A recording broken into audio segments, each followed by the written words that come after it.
நேபாளில் நடந்த இந்த பயங்கரமான ஃப்ளட்டை நீங்கள் எல்லாரும் பார்த்துருப்பீங்க. அதுக்கான ரீசன் என்னன்னு சொல்லி சயின்டிஸ்ட்லாம் ரிசர்ச் பண்ணிட்டு இருந்தாங்க. இப்போ தான் நம்மளுக்கு ஓரளவு கன்க்ளூசிவான எவிடன்ஸ் கிடச்சிருக்கு.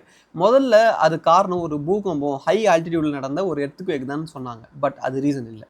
அதுக்கான உண்மையான ரீசன் குளோபல் வார்மிங். பட் நான் அதுக்கு வரேன்.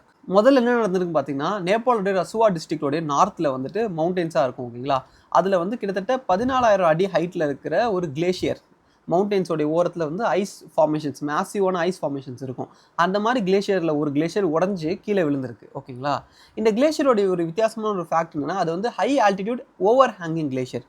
அதாவது நீங்கள் ஓவர் ஹேங்கிங்கிறது என்னன்னா, மலையை விட்டு வெளியே கொஞ்சம் நீட்டிக்கிட்டு நிற்கும் ஓகேங்களா. இதெல்லாம் நம்ம ஓவர் ஹேங்கிங் அப்படின்னு சொல்லுவோம். ஸோ இந்த மாதிரி ஒரு ஐஸ் கிளேஷியர் இருந்திருக்கு. அந்த ஹைட்ல இருந்து அந்த கிளேஷியர் வந்து உடஞ்சி விழுந்திருக்கு. உடஞ்சி எங்கே விழுந்திருக்குன்னா, அது கீழே இருந்த வேலியில் விழுந்திருக்கு.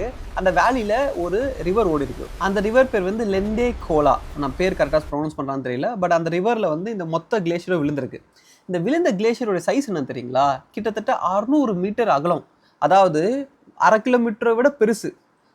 இல்லை வேறு மாதிரி சொல்லணும்னா, ஒரு சின்ன கிராமத்தோடைய சைஸில் இருக்க ஒரு கிளேஷியர் விழுந்திருக்கு. அதுவும் எவ்வளோ ஹைட்லேருந்து விழுந்திருக்குன்னா, அந்த வேலியில் அது விழுந்தப்போ கிட்டத்தட்ட 1.5 கிலோமீட்டர் ட்ராவல் பண்ணி வந்து நேராக கீழே விழுந்திருக்கு. ஸோ கிட்டத்தட்ட இது ஒரு மினி ஆஸ்ட்ராய்டு இம்பாக்ட்னு கூட நம்ம சொல்லலாம்.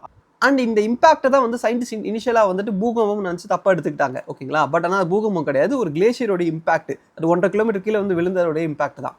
இது கரெக்டாக எங்கே விழுந்திருக்குன்னா, அந்த ரிவரோட ஓட்டத்தில் விழுந்திருக்கு. அவ்வளோ பெரிய ஐஸ் பிளாக் அந்த இடத்துல விழுந்ததுனால ரிவரோட ஓட்டத்தை அது தடுத்துச்சு ஓகேங்களா. ஸோ அந்த ரிவர் வந்து ஸ்லோவாக ஓடிட்டு இருந்திருக்கு.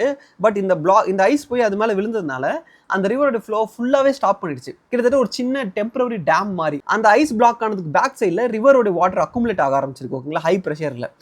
எவ்வளோ வேகமாக அக்குமுலேட் ஆகிருக்குன்னா, கிட்டத்தட்ட ஒரு சில நிமிஷங்கள்லேயே ஒரு 2-3 மீட்டர் ஹைட்டுக்கு வந்து தண்ணி அக்குமுலேட் ஆக ஆரம்பிச்சிச்சு. தண்ணி அக்குமுலேட் ஆக ஆரம்பித்தா அந்த இடத்துல ப்ரெஷர் இன்க்ரீஸ் ஆகும் ஓகேங்களா. அண்ட் இந்த ஐஸால் உருவான டேமுமே வந்துட்டு ஸ்ட்ராங்கானது கிடையாது. ஏன்னா மனுஷங்களால் கட்டப்பட்டது இல்லை, அது ஒரு இம்பாக்டால் உருவான ஒரு டெம்பரரி டேம். ஸோ தண்ணி சேர்ந்துக்கிட்டே வருது அந்த ஐஸுக்கு பின்னாடி, பிளாக் ஆன இடத்துக்கு பின்னாடி.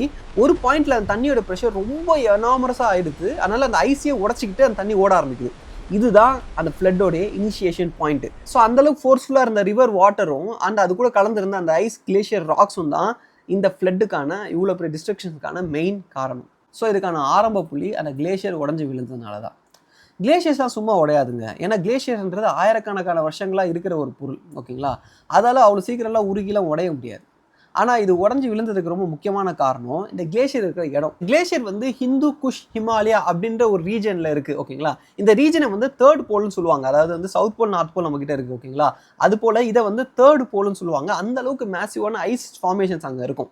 இந்த ஹிந்து குஷ் ஹிமாலயா வந்து உலகத்தில் இருக்க எந்த இடம் ஹீட்டப் ஆகிறத விடவும் இது டபுளாக ஹீட்டப் ஆகுதுன்னு சொல்லிட்டு சயின்டிஸ்ட் ரொம்ப நாளாக வார்னிங் கொடுத்துட்டு இருக்காங்க. ஸோ அங்கே இருக்கிற ஐஸ் கிளேஷியர்ஸ்லாம் வந்து இவ்வளோ வருஷங்களாக ஃபேஸ் பண்ணாத அளவுக்கு ஹீட்டும் அதிக வேகமான மெல்ட்டிங்கும் நடந்துட்டு இருக்கு. ஆனால் அதோடைய விளைவு தான் இன்னைக்கு நடந்த இந்த ஃப்ளட். அண்ட் இது ஃபர்ஸ்ட் இன்சிடென்ட் கிடையாது. இந்தியாவிலே 2021 சமோலின்ற ஒரு இடத்துல ஒரு பெரிய ஃப்ளட் நடந்துச்சு. நம்ம எல்லாருக்கும் ஞாபகம் இருக்கும் ஓகேங்களா.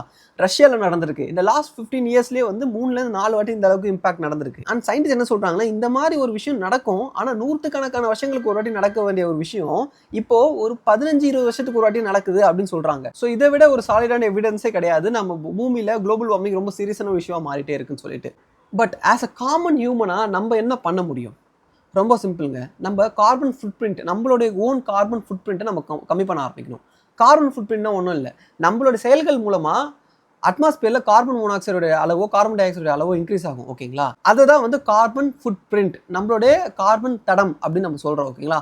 இந்த கார்பன் தடத்தை நம்ம முடிஞ்ச அளவுக்கு கம்மியாக வச்சுக்கணும். அதுக்கு நம்ம என்னென்ன பண்ணலாம்? முதல்ல நம்ம எஃபிஷியண்ட்டாக மாறணும். நம்ம வீட்டில் இருக்க எல்லா எலக்ட்ரானிக் பொருளையும் நம்ம இன்னும் கொஞ்சம் எஃபிஷியண்டான பொருளாக மாற்றும். நம்ம வீட்டில் பழைய குண்டு பல்ப்லாம் இருந்திருக்கும், சில ரொம்ப 1 ஸ்டார் 2 ஸ்டார் ரேட்டிங் இருக்க எலக்ட்ரானிக்ஸ்லாம் இருக்கும். இதெல்லாம் நம்ம மாற்றிட்டு இன்றைக்கி இருக்கிற அட்வான்ஸ்டான எல்இடி பல்ப்ஸையும் 4 ஸ்டார் இல்லை 5 ஸ்டார் ரேட்டிங் இருக்க எலக்ட்ரானிக்ஸை நம்ம யூஸ் பண்ண ஆரம்பிக்கணும்.